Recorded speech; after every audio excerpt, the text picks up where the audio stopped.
ஆண்டவனே, இதுவரை செய்ததில் എന്തെങ്കിലും തപ്പിരുന്നാൽ മன்னிച്ച് കരുണை കാട്ടി എങ്ങളെ കടസി വരെ കാപ്പാത്തപ്പ. പവി കെയർ ടേക്കർ തിയേറ്ററുകളിലേക്ക് എത്തിയിട്ടുണ്ട്. നമുക്ക് ആ സിനിമയെക്കുറിച്ചാണ് സംസാരിക്കാനുള്ളത്.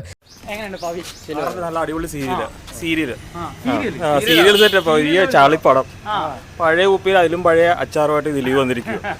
ശരിക്കും ദിലീപിന്റെ ഇതിനു മുമ്പുള്ള പല സിനിമകളും നമുക്ക് ഈ ഒരു സിനിമയിൽ കാണാൻ പറ്റും എന്നൊരു മറ്റൊന്ന് ഇതിൻ്റെ സ്ക്രിപ്റ്റിൻ്റെ പ്രശ്നം എന്താ വെച്ച് കഴിഞ്ഞാൽ, നമ്മൾ ആൾറെഡി പറഞ്ഞല്ലോ, കുറേ കോമഡി സീനുകളെല്ലാം ഒരുപാട് സിനിമകൾ ദിലീപ് ചെയ്തു വെച്ചിരിക്കുന്ന ഒരുപാട് സിനിമകളുണ്ട്, സിനിമകളിലെ ഹിറ്റ് സീനുകളുണ്ട്, അത് അതുപോലെ ചെയ്തു വെച്ചിരിക്കുകയാണ്.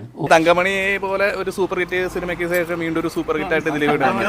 കല്യാണരാമനിൽ ദിലീപിന്റെ ഇൻട്രൊഡക്ഷൻ പോലെ തന്നെ ഇവിടെ ഒരു ഇൻട്രൊഡക്ഷൻ. പുറകിലിരിക്കുന്നത് ചെരവയ്ക്ക് പകരം ഇവിടെ ഒരു നായയാണെന്നേ ഉള്ളൂ.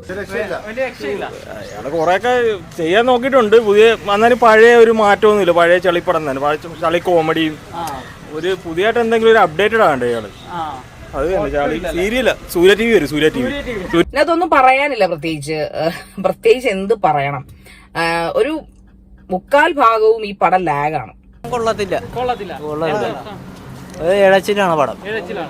അതിനെക്കാട്ടും നല്ല വീട്ടിൽ നിന്ന് സീരിയൽ കാണുന്നത്. ഇതിൽ ദിലീപിന്റെ കൂടെയുള്ള ഒരു പട്ടിയുണ്ട്, ബ്രോ. അവർ തമ്മിലുള്ള ആ കണക്ഷൻ അത് ഭയങ്കരമായിട്ട് വർക്കായിട്ടുണ്ട്. ദിലീപ് ഈ പറഞ്ഞ പോലെ പട്ടിപ്പടങ്ങൾ, അതായത് ഈ ഡോഗ് ഷോസ് കാണിക്കുന്ന ഒരുപാട് പടങ്ങൾ ദിലീപ് ചെയ്യുന്നുണ്ട്. നല്ല പട്ടിക്കുട്ടികളാണ് അതിനകത്തെല്ലാം. അതായത് ഈ പറഞ്ഞ പോലെ ഡോഗിനെ കാണിക്കുന്ന നായ്ക്കുട്ടികളുടെ പടങ്ങളൊക്കെ അങ്ങനെ നന്നായിട്ട് ഇതിനു മുമ്പും ഒക്കെ ചെയ്തിട്ടുണ്ട്, നമുക്ക് ഇഷ്ടവും ആയിട്ടുണ്ട്. പക്ഷെ ഇപ്പോൾ ഇദ്ദേഹം അത് കാണിക്കുമ്പോഴേ ഒരു ആവർത്തന വിരസതയേക്കാൾ കൂടുതൽ ഒരു മടുപ്പാണ്. ദിലീപേട്ടൻ ജീവിക്കുന്ന പട്ടിയുടെ സീനൊക്കെ ആയിട്ട് അടിപൊളിയായിട്ടുണ്ട്. പട്ടിയായിട്ട് ജീവിക്കുകയാണ്. കോമഡി ശ്രമങ്ങളുണ്ടായിരുന്നു, ഒന്നും എനിക്ക് ചിരിക്കാൻ തോന്നിയിട്ടുണ്ടായിരുന്നില്ല. പക്ഷേ സ്ക്രീനിൽ ഒരു മരപ്പട്ടി വന്നപ്പോഴാണ് സത്യം പറഞ്ഞാൽ ഒരു ചിരി വന്നത്. പണ്ട് കണ്ടുള്ള പടത്തിൻ്റെയൊക്കെ ഒരു പഴയ കോമഡികളും പിന്നെ ബോഡി ഗാർഡിൻ്റെ ക്ലൈമാക്സും അതൊക്കെ തന്നെ ഉള്ളൂ. ഇത് പറക്കും തളിയല്ലേ. അത് കഴിഞ്ഞ് സിനിമ ബോഡി ഗാർഡിലേക്ക് കടക്കും. ആരോ മോളുന്നുണ്ടോ എന്ന് പറയുന്ന ട്രാക്കൊക്കെ എനിക്ക് ഓർമ്മ വന്നിട്ടുണ്ടായിരുന്നു. ബോഡി ഗാർഡ് എന്ന സിനിമയുടെ സ്റ്റോറിയാണ്. റിംഗ് മാസ്റ്റർ, ബോഡി ഗാർഡ്, പിന്നെ നമുക്ക് എന്താ പറയാ CID മൂസ, അതൊക്കെ പിന്നെ സീനുകളെ അതിന്റെ സീനുകളെ പക്കയായിട്ട് വരുന്നത് ബോഡി ഗാർഡും റിംഗ് മാസ്റ്റർ. എനിക്ക് വളരെ നിരാശ തോന്നിയ ഒരു പടം. കാരണം ഇതിലും ഭേദം തങ്കമണി മൂവിയായിരുന്നു. തങ്കമണി മൂവി ഞാൻ നല്ലതെന്ന് പറഞ്ഞിട്ട് കുറെ പേരെടുത്തിട്ട് തന്നെ ചാമ്പി. അതിനകത്ത് ദിലീപാണ് പ്രശ്നം. ദിലീപ് ഒന്നെങ്കിൽ ഇനി ഒരു പ്രൊഡ്യൂസർ ആകുന്നതായിരിക്കും നല്ലത്. നല്ല നല്ല പടങ്ങൾക്ക് നിങ്ങൾ പ്രൊഡ്യൂസ് ചെയ്യണം മിസ്റ്റർ ദിലീപ്. ഇഷ്ടപ്പെട്ടില്ല